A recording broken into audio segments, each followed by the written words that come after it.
Salut à tous, c'est Ville Ouverte. On est à Santiago de Chile et aujourd'hui on va vous parler des transports dans la capitale chilienne. Bien que la ville ne soit pas exemplaire en la matière, elle est un cas d'étude intéressant tant sur le plan urbain que politique. Alors en quoi les transports sont-ils un des enjeux majeurs de l'urbanisme durable? Comment Santiago illustre-t-elle la complexité administrative? Et comment la ville compte-t-elle repenser son système de transport? C'est ce qu'on va voir avec vous aujourd'hui. Déjà, il faut comprendre que les transports, c'est un des enjeux majeurs du développement durable urbain. Pourquoi? Porque el transporte público masivo es la solución urbana más deseable por distintas razones. El tema transporte es un tema muy relevante desde el punto de vista, ¿no es cierto?, de la sustentabilidad de la ciudad. Es un tema que está muy vinculado, ¿no?, al tema ecológico, al tema de la polución, etc. Premièrement, c'est évidemment une des premières sources de pollution. Selon Jean-Marc Jancovici, le transport routier serait responsable de 18% de l'émission de CO2 à l'échelle planétaire. Et aujourd'hui, l'OMS fixe le seuil de particules fines acceptable pour l'organisme à 10 microgrammes par mètre cube d'air. Mais en janvier dernier, un pic de pollution à Paris a montré que le seuil avait dépassé 50 microgrammes par mètre cube d'air. Et les voitures sont responsables à 33% de l'émission de ces particules fines. Mais les transports, ça touche aussi une dimension sociale. Que es punto de encuentro. Yo creo que cuando uno sube al metro se da cuenta que todo tipo de personas lo usan. Y eso es un punto de encuentro que me parece muy valioso. Como política pública tenemos que poner mucha atención en desarrollar el espacio urbano y como concepto de igualdad y de equidad, que en la calle y en los parques y en el transporte público, todos tenemos que recibir la misma calidad de soluciones. Y eso para mí sería como la ciudad soñada. Et s'il y a un domaine dans lequel on peut progresser en termes d'urbanisme durable, c'est bien les transports. Yo creo que cuando uno habla de smart cities, en el transporte es donde puede ser más smart. Mais le problème, c'est que Santiago semble avoir des difficultés à relever ce défi. On avait déjà vu dans une vidéo sur Montevideo que la stabilité politique était essentielle pour le développement durable urbain. Mais dans la capitale chilienne, une administration complexe empêche de réformer efficacement le système des transports. On est allé à la rencontre de l'ancien maire de Santiago pour qu'il nous explique comment ça fonctionne. Entonces, la división del país son regiones, comunas, pero todo depende del gobierno central.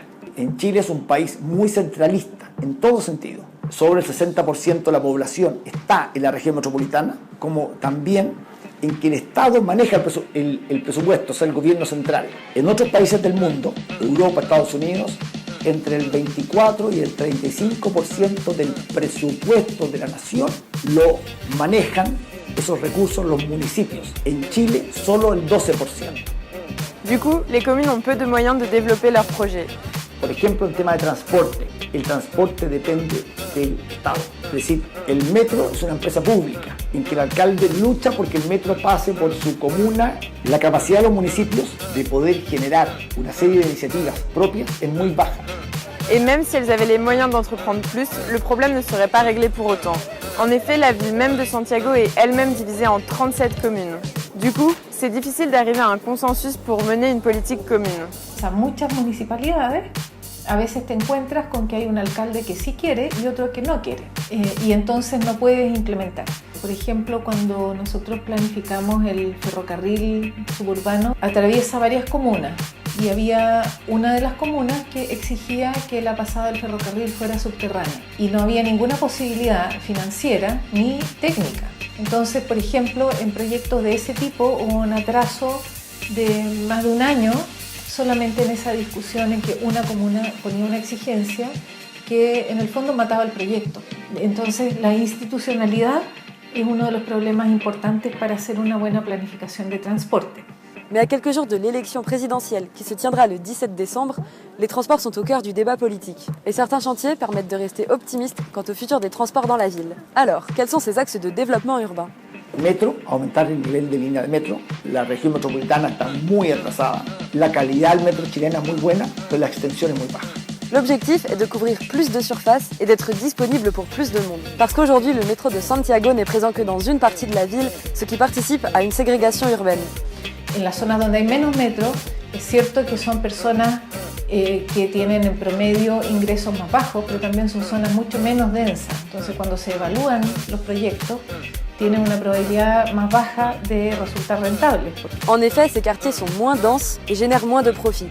Mais les choses sont en train de changer. Porque se está reconvirtiendo la ciudad para aumentar la densidad en los espacios urbanos, que a mí me parece muy buena medida justamente para fortalecer el transporte público, porque hace que la gente pueda, por un lado, caminar más también y aprovechar el espacio urbano escaso en mejor manera.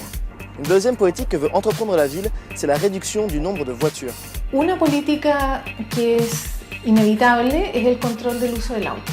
Aujourd'hui, la proportion de déplacements en voiture est trop élevée. Un poco más de 50%, 52% creo, en auto y el resto en transporte público. Et a priori, ça va continuer à augmenter. Alors, comment faire? Lo que se hace es en combinación mejorar los servicios de transporte público y hacer cada vez más caro el uso del automóvil, con una definición de zonas en horarios de restricción y tipos de circulación. Se paga por acceso. Es una tarificación bastante similar a la que está implementada en Londres. Eso para mantener una circulación de buen nivel, pero también para producir algún incentivo a dejar el automóvil. El aumento de precio tiene que ser muy grande para que dejen de usar el auto. Bueno, el transporte no motorizado ha crecido muchísimo, hay mucha gente usando bicicleta y también es necesario fortalecer la infraestructura dedicada. Hay una gran cantidad de kilómetros de ciclovía desconectadas y solamente si uno conectara esas ciclovías tendría muchos kilómetros integrados. Bref, il y a plein d'idées et de projets et il semblerait qu'une réelle volonté politique anime Santiago pour réformer leur système de transport. Et rendez-vous dans 10 ans pour voir où en sont tous ces projets. Voilà, ça nous paraissait important d'aborder le thème des transports. Et puis le cas de Santiago illustre parfaitement l'importance d'avoir une stabilité politique et une politique claire pour que des projets ayant vu le jour aient du succès. En attendant, malgré un système de prise de décision complexe, Santiago semble aller dans la bonne direction. Tiene que haber un espíritu de mejoramiento de la vida. Y la vida mejora cuando tienes belleza gratis en todas partes. Yo creo que por ahí va un rol del sistema de transporte. El sistema de transporte tiene mucho que aportar a lo que el ciudadano común ve en la ciudad. Voilà, c'est tout pour aujourd'hui. Merci d'avoir regardé la vidéo, on espère qu'elle vous aura plu. N'hésitez pas à dire ce que vous en pensez dans les commentaires. Et si ce n'est pas déjà fait, abonnez-vous à notre page Facebook et à notre chaîne YouTube. La bise de toute l'équipe.